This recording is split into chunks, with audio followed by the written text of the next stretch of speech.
Le match vient à peine de se terminer, il y a à peu près une trentaine de minutes. Et je viens de recevoir des images fraîches du continent. C'est grave, les gars. Je vous avoue que c'est grave en ce moment là-bas.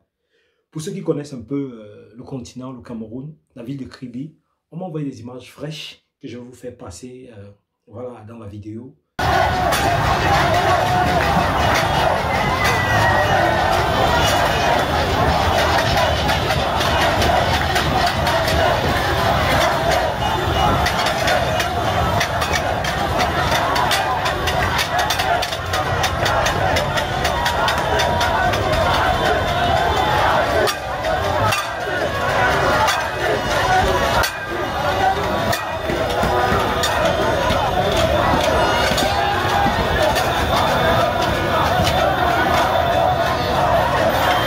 Grave. Vous savez, ce match, comme on dit, il n'y a que le Cameroun, oui, il n'y a que le Cameroun seul, le Cameroun de Samuel Eto'o-Fils, le Cameroun de Roger Mila, le Cameroun de Patrick Mboma, le Cameroun même de Rigobert Song, qui est le coach tellement critiqué parce que nous ne comprenons pas souvent ses classements. Il n'y a que le Cameroun qui est capable de donner ce genre d'émotion au football mondial, au football africain. Quand vous voyez la façon avec laquelle les Camerounais sont jubilés en ce moment au Cameroun, vous avez l'impression qu'on a gagné une finale. Parce que pour moi, ça c'était une sensation d'une finale. Il n'y a que dans des finales, demi-finales, des grandes compétitions qu'on voit ce genre de match. Mais vous vous rendez compte que c'était encore le match de poule. On avait juste besoin de gagner pour passer au deuxième tour. Mais regardez comment le match a été d'une intensité. Je ne sais même pas comment qualifier cette intensité qu'on a vue, qu'on a pu lire, qu'on a pu voir dans ce match. Franchement, chapeau au Lion. Même si j'avoue que, ça il faut être sincère, on n'a pas le niveau de la compétition. Mais il y a une chose qu'on ne peut pas enlever au Camerounais, c'est le Hembley. Le Camerounais aime être dos au mur.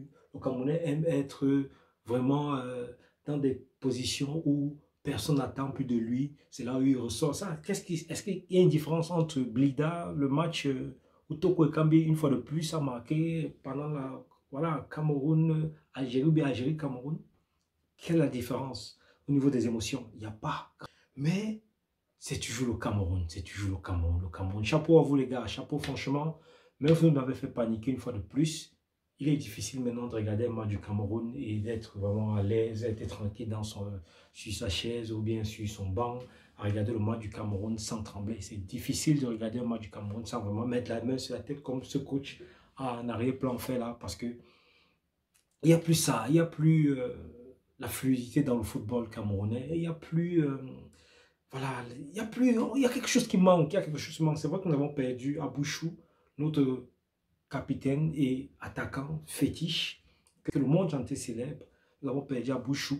Mais pour moi, je dirais que ce n'est pas normal qu'un sélectionneur ou bien que le président de la fédération accepte d'aller à une compétition avec un joueur qu'on pouvait remplacer et prendre, pourquoi pas, un Choupo-Moting. Monsieur le président de la fédération camerounaise de football, vous ne pouvez pas avoir les ambitions d'aller gagner une compétition. Vous ne pouvez pas avoir les ambitions d'aller faire une compétition remarquable. Vous laissez des joueurs clés. Choupo-Moting manque à cette équipe. Un joueur comme Choupo-Moting manque au milieu du terrain camerounais. Il manque des espaces. C'est pour ça que vous voyez que tous nos buts viennent seulement des centres. Il n'y a qu'un ballon qui quitte. Aucun but camerounais n'a été marqué du milieu, passant vraiment à la ligne médiane, vraiment ligne droite pour aller dans les goals. Aucun. Et le joueur qui était capable de faire ces transitions entre le milieu et l'attaquant, c'est Choupo-Moting, ou bien soit lui-même marqué.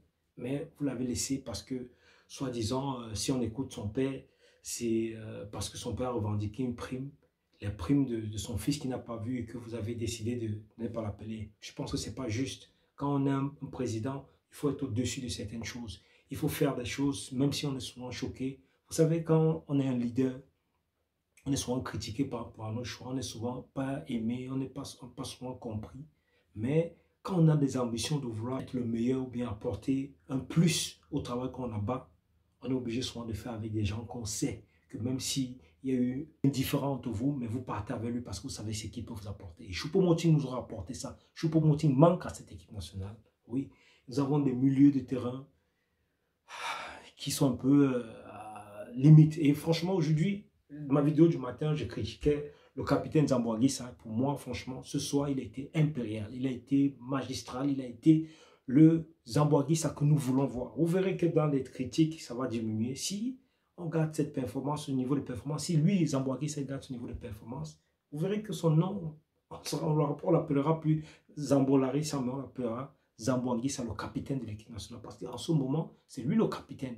Et il doit montrer, il doit donner cette niaque qu'on a vu à Zamboanguissa fatigué, mais courir, aller rechercher le ballon, aller chercher à prendre le ballon que son joueur a perdu ou bien qu'il a perdu. Ne pas lâcher parce qu'il a senti que oui, s'il lâche, c'est lui le leader. Si le leader lâche, qui va suivre?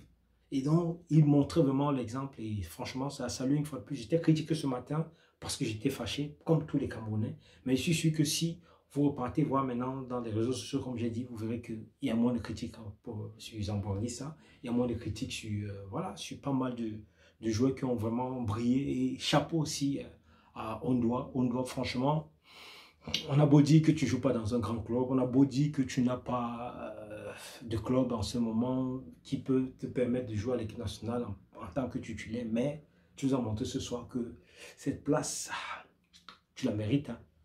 Je suis désolé pour Nana, pour qui j'ai beaucoup d'admiration, beaucoup de respect, parce que je sais que c'est un grand gardien, mais on doit vraiment les journalistes français, il faut le dire, moi j'ai regardé le match sur Beansport sans publicité. Franchement, les journalistes français étaient tout le charme de ton match de ce soir, avec tellement d'arrêts, tellement voilà, de charisme, d'autorité dans ta façon de sortir, dans ta façon d'arrêter les ballons, dans ta façon de boxer même les ballons. Ça, c'est ça qui a manqué un peu à Onana et le match précédent. Je crois le premier but qu'on encaisse, si je ne me trompe pas, c'est justement par rapport à une erreur comme ça où il boxe au ballon et il ne boxe pas vraiment comme il le faut. Et le jour où le ballon revient dans l'école. Et voilà quoi. Franchement, chapeau. Merci une fois de plus au Lion Indomptable. Merci pour ce match que seul le Cameroun, le vert ou jaune, est capable de fournir, capable de donner, est capable d'apporter au football mondial. Merci une fois de plus. N'hésitez pas de vous abonner. Nous offrons quelques vidéos de temps en temps pour parler de la CAN, pour parler aussi de l'évolution de l'Afrique. Et dommage aussi, avant de finir, à nos frères ivoiriens, je ne sais pas s'ils sont déjà qualifiés. Je sais qu'il y a des matchs qui sont tous joués. Je ne sais pas si la Côte d'Ivoire est déjà sortie de la compétition, mais nous avons vu pendant le match Cameroun-Gambie comment les supporters, les fans ivoiriens étaient tous derrière la Gambie. C'est un peu normal. On ne peut pas vous en vouloir parce que si la Gambie nous gagnait ou bien faisait mal nul, vous étiez sûr de passer. Mais nous avons vu que vous n'étiez pas avec nous et on vous comprend. On est fair play. On vous aime. Vous êtes la belle famille et vous resterez notre belle famille. Mais ne vous comparez jamais au Lion. Ne vous comparez jamais au Lion Indomptable, au Cameroun, au vert ou jaune. C'est une autre dimension. Ce n'est pas pour rien qu'il y a 5 étoiles sur, voilà, sur le Lion. Et ce n'est pas pour rien que le Cameroun, quand on parle de football, les gens sont étonnés, les gens sont énervés de voir qu'on n'arrive pas à fournir un jeu de qualité alors qu'on est là vraiment depuis un bon bout à un certain niveau. Merci une fois de plus et à la prochaine. Normalement, je crois que le Nigeria et je suis sûr que vous aurez des surprises. Pourquoi? Le Cameroun est une équipe à surprise, même si je sais que le Nigeria est beaucoup plus fort que nous. Mais bon, là, ça va se jouer sur un match et tout peut arriver. C'était Anthony Bercy. Ciao, ciao.